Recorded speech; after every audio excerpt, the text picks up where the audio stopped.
Pendakian kali ini aku ke Trunyan. Jadi masih tetap solo hiking dengan Sempol.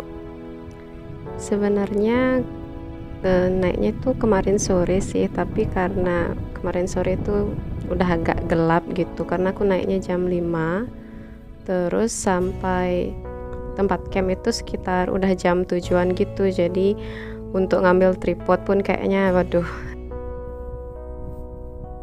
Terus footage-nya ini aku ambil waktu perjalanan pulang sih, ya balik ngambil tripod di atas.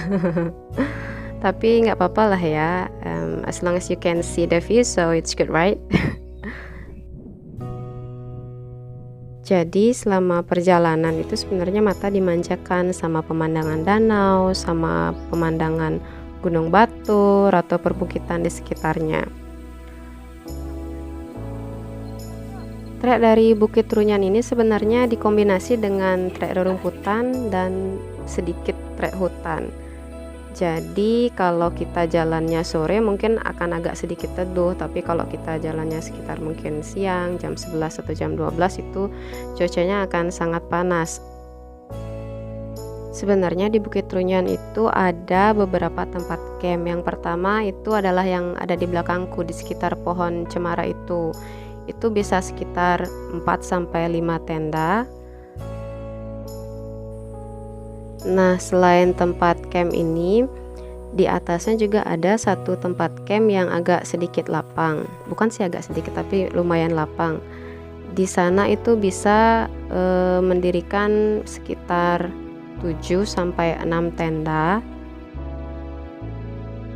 Sebenarnya di atas, di puncak Bukit Trunyan juga ada tempat camp, tapi nggak terlalu luas sih. Walaupun sepi sekarang, tapi aku nggak ke sana soalnya kasihan banget sih Sempol udah kelihatan kelelahan gitu dari tadi duduk, terus dipanggil baru mau jalan.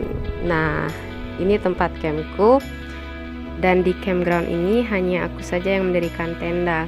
Mungkin karena kemarin hari Senin jadi sepi yang mendaki ke sini. Tapi ada satu kelompok yang mendirikan tenda di puncak.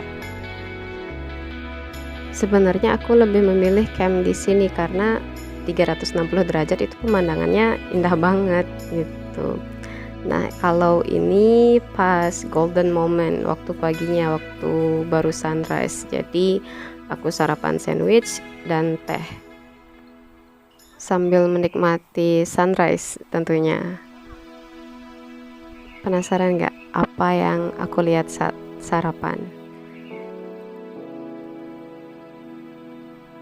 Saat kamu menghadap ke arah timur, kamu akan melihat pemandangan lautan beserta sunrise, dan di ujung sana kita juga akan bisa melihat Gunung Rinjani yang ada di Pulau Lombok. Bagus kan? Tentunya pemandangan ini tidak akan kamu dapatkan di mall ataupun di perkotaan. Nah, jadi ini kalau kita melihat agak sedikit ke utara, kita akan melihat Danau Batur yang berada di sebelah Bukit Trunyan. Dan tentunya itu Sempol. Itu Sempol anjingku. Kalau ini sudah tentunya adalah Gunung Batur. Kebetulan cuaca pada saat itu agak sedikit berangin, jadi tidak ada lautan awan. Ada awan tapi hanya itu saja. Ya nggak apa-apa, mungkin lain kali balik lagi semoga dapat lautan awan ya. Terus di sebelah sana kita bisa lihat pegunungan yang ada di Kabupaten Tabanan seperti Gunung Batu Karu, Sangyang, Pohan, Adeng, dan lainnya.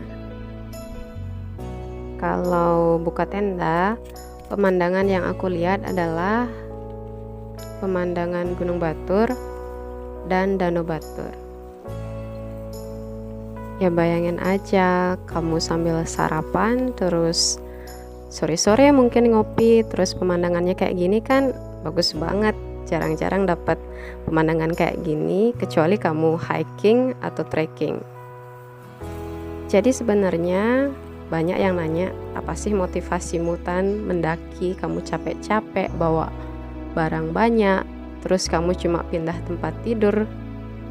Tapi menurutku menurutku, kegiatan hiking kadang digunakan sebagai ajang aktualisasi diri untuk membuktikan bahwa aku bisa dan aku lebih. Namun, seiring berjalannya waktu, banyak pelajaran yang bisa didapatkan, seperti rasa syukur saat air habis tapi yang bisa kita minum hanya embun, sikap sabar walaupun sudah lelah, namun puncak ternyata lagi 4 jam, serta menghargai kebahagiaan-kebahagiaan kecil yang diberikan oleh alam. Lah, kok jadi curhat? Nah, karena sudah jam 7 sih waktu itu tak lihat jamnya. Jadi aku siap-siap bongkar tenda karena takut kepanasan nanti waktu turunnya. Tenda yang aku pakai itu adalah tenda dari Big Adventure series Tambora untuk 2%. Jadi sudah dilengkapi sama footprint sih, dan selama aku pakai itu tendanya nyaman banget. Jadi ya worth it lah. Setelah bongkar tenda, lanjut packing barang. Jadi dari carrier yang aku pakai itu dari Eiger Eco Savior, ukuran 45 liter, tapi carriernya cukup lebar jadi bisa muat banyak barang. Jadi pertama aku masukin baju, kemudian sleeping bag, tenda, kemudian air, habis itu frame tenda. Tapi biasanya sih frame tenda itu di luar, cuma karena sekarang lagi bawa tripod jadi frame tendanya tak taruh di dalam aja. Habis itu alat-alat masak, kemudian perintilan-perintilan lain. Aku juga lebih senang naruh matras itu di luar carrier sih, karena kalau matrasnya ditaruh di dalam carrier itu ruang penyimpanan carrier itu jadinya lebih kecil, jadi kurang muat banyak barang. Tapi tergantung pilihan masing-masing orang sih. Jadi kalau aku sih gitu. Kalau ada punya saran lain mungkin bisa komen nanti.